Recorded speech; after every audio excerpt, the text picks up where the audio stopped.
नमो भगवते महावराहे। कल कुब्जार्मक तीर्थ ऋषिकेश का महात्म्य रेबु मुनि पर भगवत कृपा के बारे में आधा बताया गया था। बाकी का शेष भाग आज। भगवान वरा कहते हैं, शुभांगी कुब्राजमक तीर्थ के मध्यवर्ती एक अन्य महान तीर्थ का अब तुम्हें परिचय देता हूँ। भगवान में भक्ति रखने वाले समस्त पुरुषों के प्रिय उस तीर्थ का नाम मानसर है। उसमें स्नान करने पर मानव को मानसरोवर में जाने का सौभाग्य प्राप्त होता है। वह इंद्र, रुद्र एवं मरुदगण आदि संपूर्ण देवताओं को उसे दर्शन मिलता है। वसुंधरे, इस तीर्थ में यदि कोई मनुष्य 30 रात्रियों तक निवास कर मृत्यु को प्राप्त होता है तो वह संपूर्ण संगों से मुक्त होकर मेरे लोक को प्राप्त करता है। अब मानसर तीर्थ का स्वरूप बतलाता हूँ, जिससे मनुष्य को उसकी पहचान हो जाए, जानकारी प्राप्त हो जाए। वह तीर्थ 50 कोस के विस्तार में है। अब तुम्हें एक दूसरी बात बताता हूँ, उसे सुनो। इस कुब्जार्मक तीर्थ में बहुत पहले एक महान अद्भुत घटना घट चुकी है। उसका प्रसंग यह है, जहाँ मेरे भोग की सामग्री रखी पड़ी रहती थी, वहीं एक सर्पनी निर्भय होकर निवास करती थी। वह अपनी इच्छा से चंदन, माला आदि पूजन की वस्तुओं को खाया करती। इतने में ही एक दिन वहाँ एक नेवला आ गया और उसने स्वच्छंदता से आनंद करने वाली उस सर्पनी को देख लिया। अब उस नेवले और सर्पनी में भयंकर युद्ध छिड़ गया। उस दिन माघ मास की द्वादशी तिथि थी और दोपहर का समय था। यह संघर्ष मेरे उस मंदिर में ही पर्याप्त समय तक चलता रहा। अंत में सर्पिनी ने नेवले को डस लिया। साथ ही विषदग्ध नेवले ने भी उस सर्पनी को तुरंत मार गिराया। इस प्रकार वे दोनों आपस में लड़कर मर गए। अब वह नागिन प्रयाग ज्योतिषपुर के राजा के यहाँ एक राजकुमारी के रूप में उत्पन्न हुई। इधर उसी समय कौशल देश में उस नेवले का भी एक राजा के यहाँ जन्म हुआ। देवी, वह राजकुमार रूपवान, गुणवान और संपूर्ण शास्त्रों का ज्ञाता तथा सभी कलाओं से युक्त था। दोनों अपने अपने घर सुख पूर्वक रहते हुए इस प्रकार बढ़ने लगे, जैसे शुक्ल पक्ष का चंद्रमा प्रति रात्रि बढ़ता दिखता है। पर वह कन्या यदि कहीं किसी नेवले को देख लेती तो तुरंत उसे मारने के लिए दौड़ पड़ती। इसी प्रकार इधर राजकुमार भी जब किसी नागिन या सापिन को देखता तो उसे मारने के लिए तुरंत उद्धत हो जाता। कुछ दिन बाद मेरी कृपा से कौशल देश के राजकुमार ने ही उस कन्या का पानी ग्रहण किया और इसके बाद वे दोनों लाक्षा एवं कास की तरह एक साथ रहने लगे। जान पड़ता था मानो इंद्र और शची नंदवन में विहार कर रहे हों। वसुंधरे, इस प्रकार उस राजकुमार एवं राजकुमारी के परस्पर प्रेम पूर्वक रहते हुए पर्याप्त समय व्यतीत हो गए। वे दोनों वन में एक साथ आनंद पूर्वक इस प्रकार विहार करते मानो समुद्र और उसकी वेला। इस प्रकार पूरे 77 वर्ष व्यतीत हो गए। मेरी माया से मोहित होने के कारण वे दोनों एक दूसरे को पहचान भी न सके। एक समय की बात है, ये दोनों ही वन में घूम रहे थे कि राजकुमार की दृष्टि एक सर्पनी पर पड़ी और वह उसे मारने के लिए तैयार हो गया।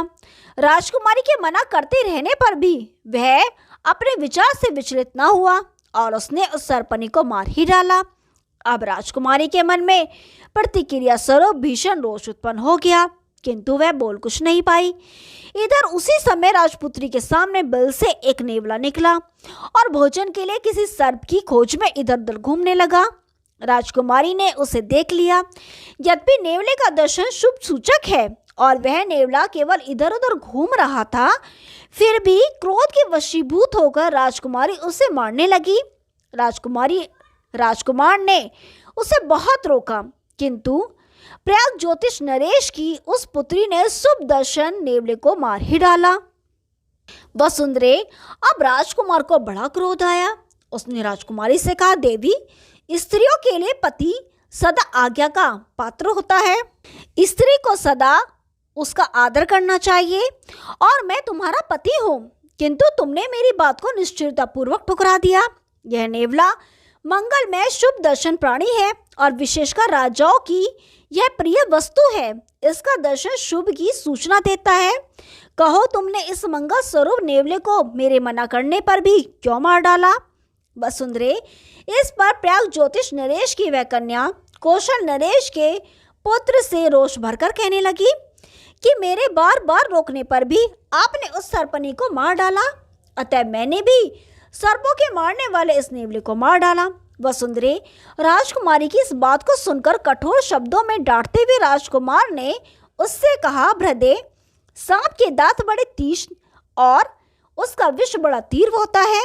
उसे देखते ही लोग डर जाते हैं। यह दुष्ट प्राणी मनुष्य आदि को डस लेता है और उससे वे मर जाते हैं।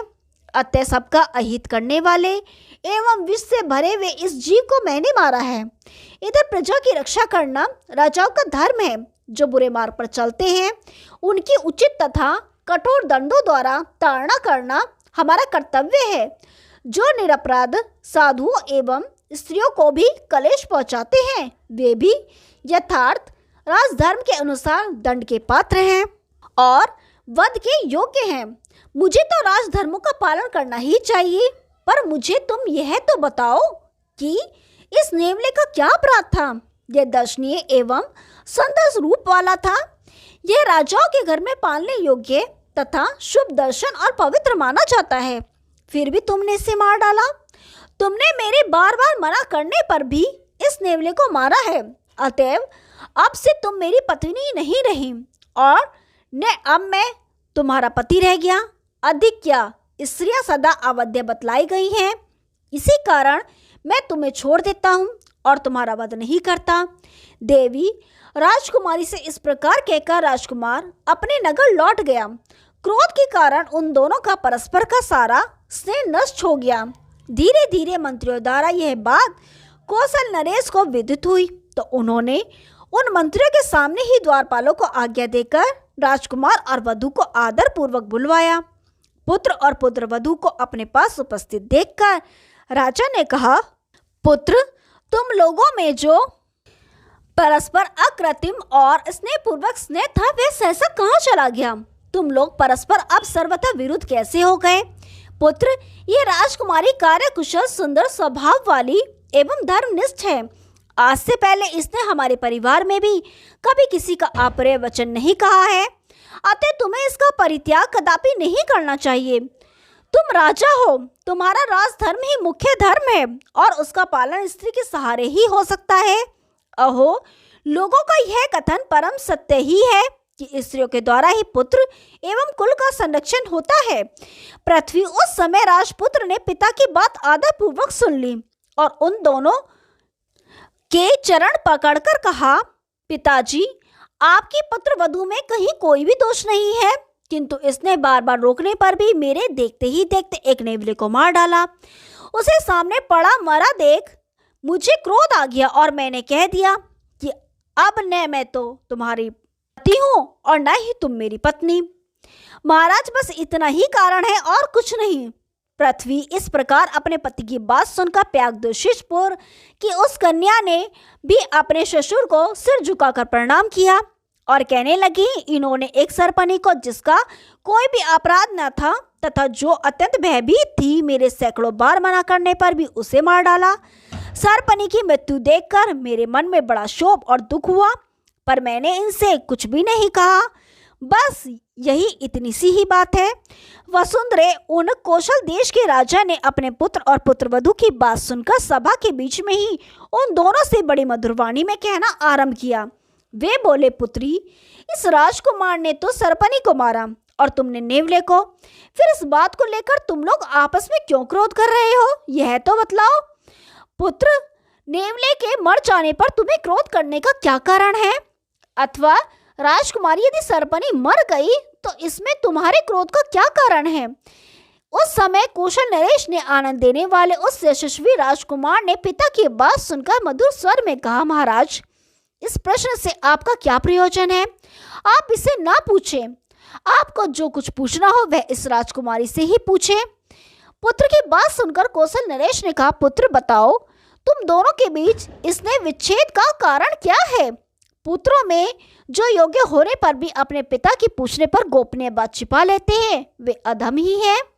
उन्हें तब तो बालुका में घोर रौरव नरक में गिरना पड़ता है, किंतु जो शुभ अथवा अशुभ सभी बातों को पिता के पूछने पर बता देते हैं, ऐसे पुत्रों को वह दिव्य गति मिलती है जिसे सत्यवादी लोग पाते हैं।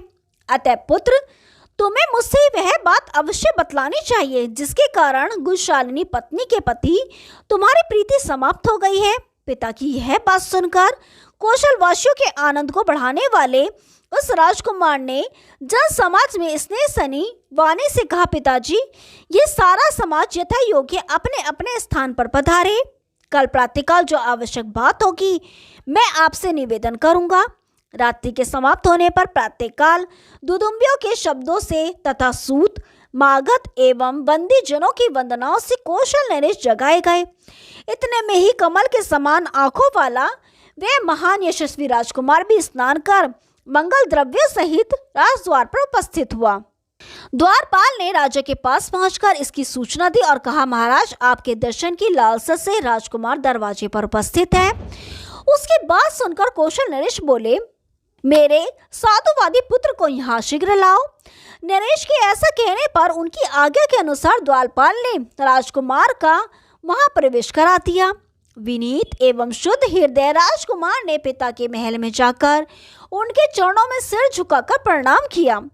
पिता ने भी आनंद पूर्वक राजकुमार को जय जीव कहकर दीर्घजीवी होने का आशीर्वाद दिया और उन्होंने हंसकर अपने पुत्र राजकुमार से कहा, शुभोदय, मैंने पहले तुमसे जो पूछा था वह बात बताओ।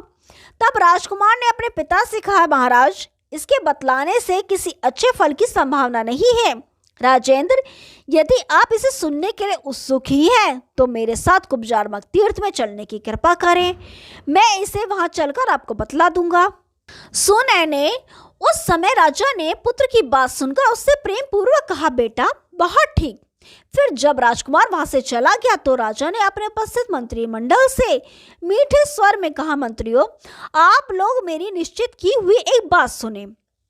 इस समय हम कुब्जारमा तीर्थ में जाना चाहते हैं। इसकी आप लोग शीघ्र व्यवस्था कर दें। शीघ्रातिशीघ्र हाथी, घोड़े, रथ आदि जुतवाए जाएं।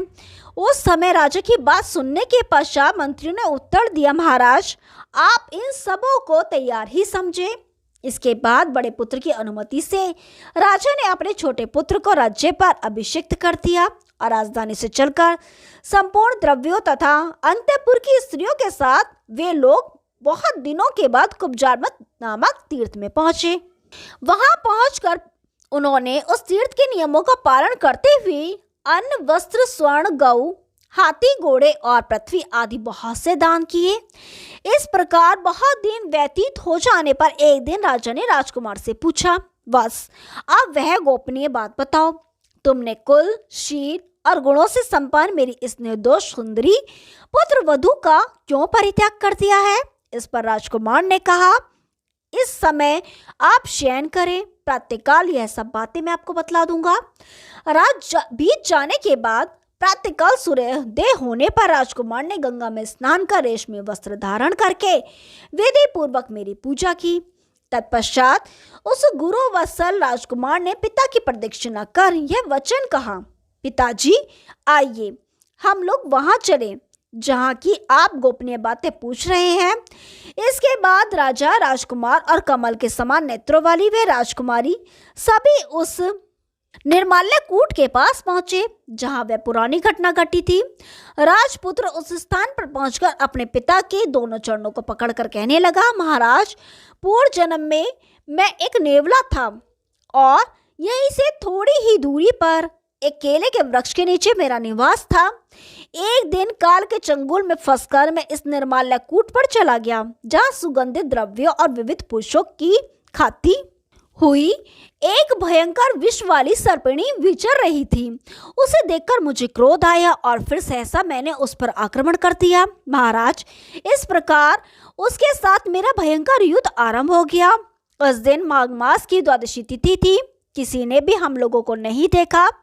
उस समय यद्यपि मैं युद्ध करते हुए अपने शरीर की रक्षा पर भी ध्यान रखता था, फिर भी उस सर्पनी ने मेरी नाक के क्षेत्र में डस लिया।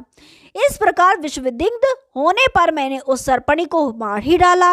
अंततः हम दोनों की मृत्यु हो गई। इसके बाद मैं आप के घर में एक राजपुत्र के रूप में उत्पन्न हुआ। राजन, यही कारण है कि क्रोधवश मैंने उस सर्पनी को मार डाला था।